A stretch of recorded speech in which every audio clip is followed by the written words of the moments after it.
In this DBT quick tips video, we're going to be discussing what exactly is DBT, what is it used for in terms of treatment, how it can best serve you, the individual, and a little bit about the theory that is the basis of the treatment itself. So DBT was originally designed by Marsha Linehan, and what she was trying to figure out was how to help people who were suffering from suicidal ideation. These are people who had really dark thoughts. Life wasn't worth living, and these people were ending up not just thinking about suicide, but actually going ahead and trying to end their lives.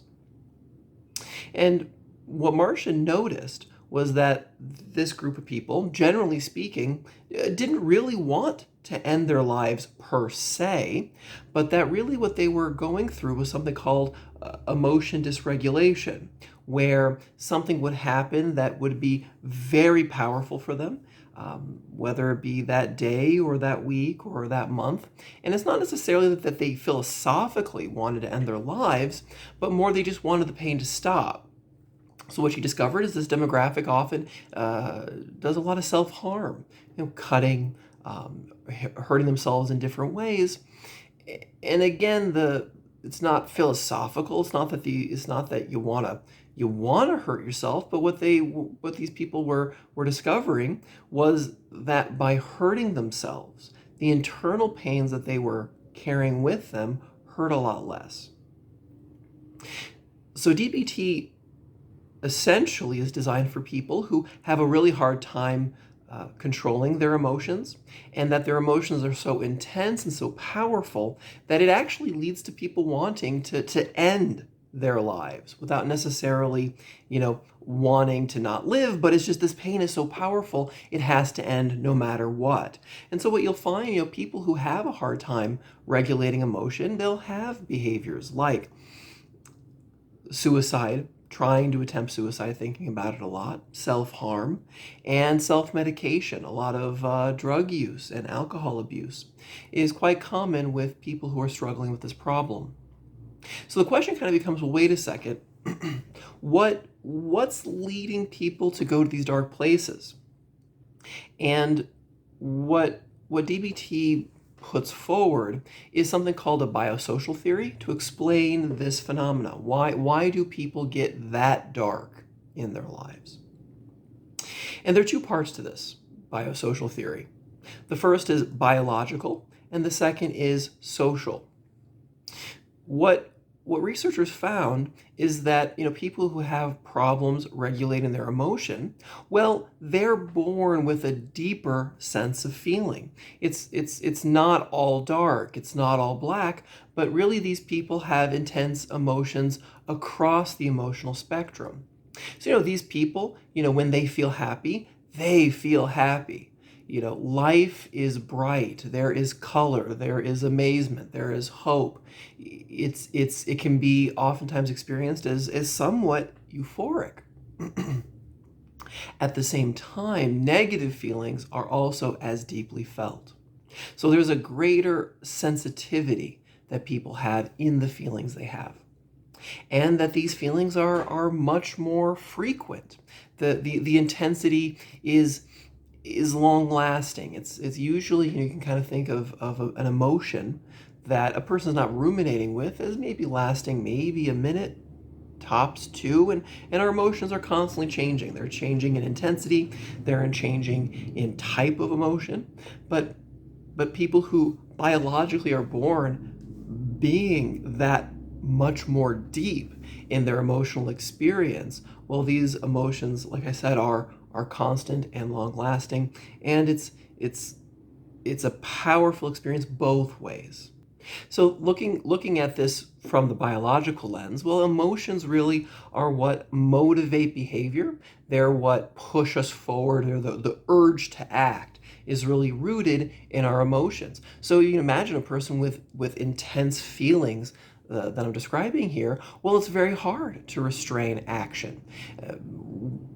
And whether it's in the positive, wanting to throw huge celebrations for friends, remembering strangers' dog's birthday and, stopping by and just feeling this need to celebrate with them. These things are very sweet and meaningful, but they do strike others as well. Well, that was interesting. I would never have felt or done that. Well, okay, that's very nice.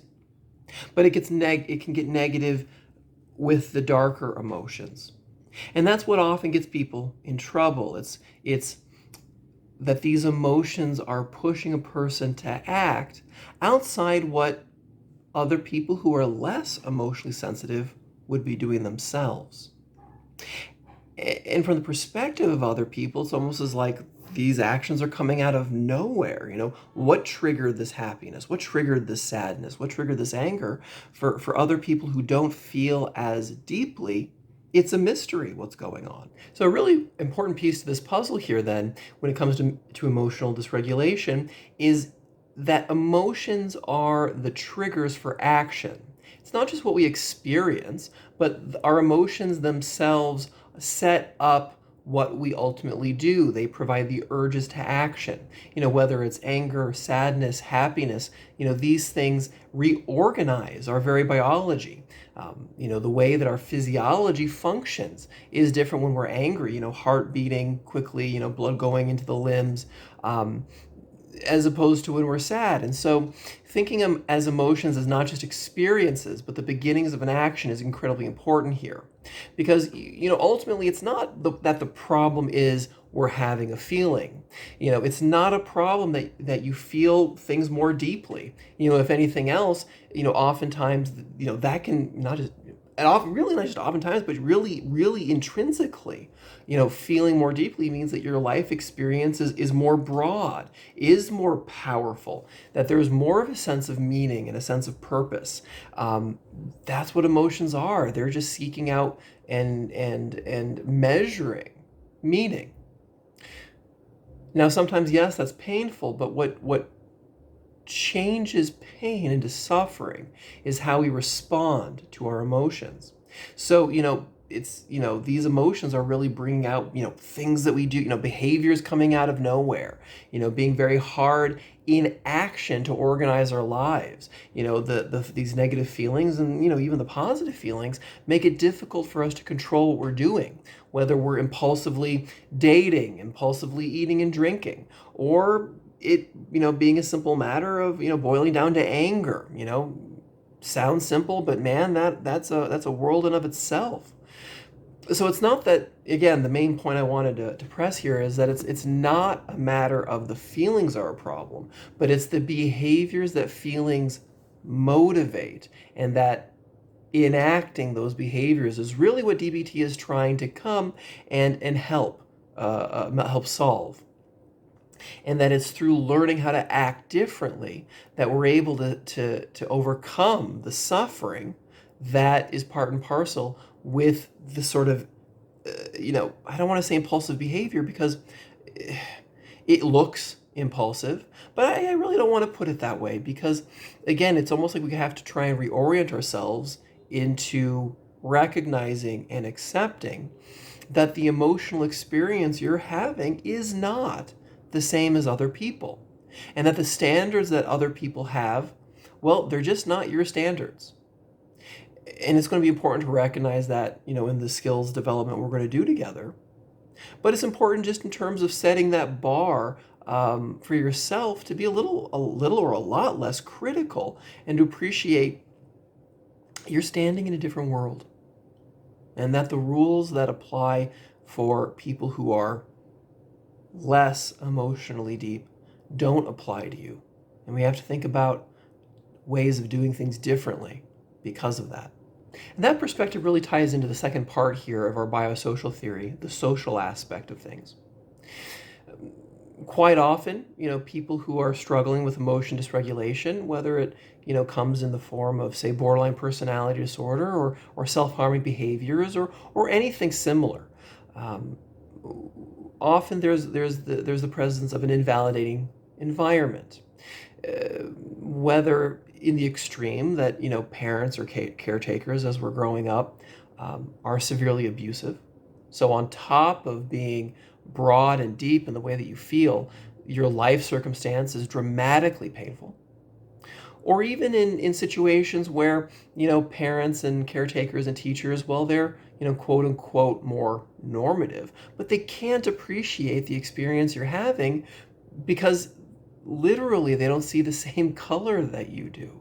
The emotional richness is not there. And so they're probably like looking at you thinking, man, that guy's weird, what's it's bad, it's wrong, what you're doing and what you're feeling. But it's not because it is literally. It's just that they're having a hard time relating. Another part of this is that people are actually missing. They're actually ignoring the experiences you're having. So here you might be having a terrible time, a horrible experience. You felt like someone really slighted you. You're in the supermarket, someone said something, it just tore you apart inside. But your family and friends, well, why aren't they calling? Didn't they notice? Don't they realize how much pain you're in? Didn't they hear what that guy in front of you in line said to you? And the answer is no. They didn't hear it. And you're not making anything up either. See, that's the tricky part of having this sort of issue to tackle, is it's not being made up. You're not out of touch with reality. You're seeing things more deeply. You're seeing more of reality. It's the exact opposite problem. You're not out of touch with reality. You're too in touch, in the sense that your experience is more broad and rich and full. That hurts, and people are going to miss it. People are just going to miss it. So that's another type of invalidation that you're probably going through in your life. And these things build, being in an invalidating behavior, constantly being barraged by harsh judgments or being ignored, on top of the intense emotions that you're having that no one else is recognizing or really could ever stand with you in, is a hard way to live, and that wears on a person and has probably got you where you are now. And so the first question here we have to tackle is, well, who's to blame? And, well, you're not. You don't get to choose your genetics. You're not at fault. There's no judgment against you. And people who are invalidating, sure, abuse is different, and that we definitely have to stand up against and learn how to sort out effectively. We can't let that one go. But often parents and caretakers who aren't in that category, and they're just missing it. They're just not getting your world. Well, we have to realize, well, they're not to blame either. They just don't, again, they don't exist in the world you do. They're blind in many ways. Brass tacks, the main issue here that the biosocial model is highlighting is that you and the environment are not connecting properly. You're observing a lot. You're bringing a lot in. Those feelings are overwhelming, both positively and negatively. And that genetic component has biological outcomes. When we feel intense pain, well, that shuts down our prefrontal cortex. It makes it harder to analyze and assess what's going on. And given the fact a lot is going on, that just means that you're in a position that is much more hindered, much more difficult to get out of. That there's a feedback loop going on. And on top of that, it's hard to be able to almost use people as reference points and to get a good connection with others because, well, they're out of touch with you. So the emotions are overwhelming. The environment is not making a clean fit on you as this unique individual. And it's this feedback loop that's feeding into itself of invalidation causes hard feelings. Hard feeling gets you out of touch with your environment. Being out of touch with your environment generates more hard feelings. So we have this feedback loop that is running you into the ground. So DBT is exactly targeting that issue. How can we break this loop of pain and straighten things out? So that's exactly what we're going to be focusing on in this video series, is running through all the skills of DBT that address these two general fundamental issues of genetics and environment, and giving you the skills to break free from the chains of this loop that's feeding in on itself, to straighten out your life, to be able to navigate this world no one else is existing in, that only you see, to learn how to explain this to other people, and to create effective skills and behaviors that can compensate for this rich life that sometimes, and maybe often, is too powerful to bear. So I hope this video was helpful. If you want to leave me a comment, you can do so in the comment box or shoot me an email. Check out my website. And if you like this video, go ahead and give it a like, share with your friends. And if you want to support my work, you can check out my Patreon page. I'll see you in the next video.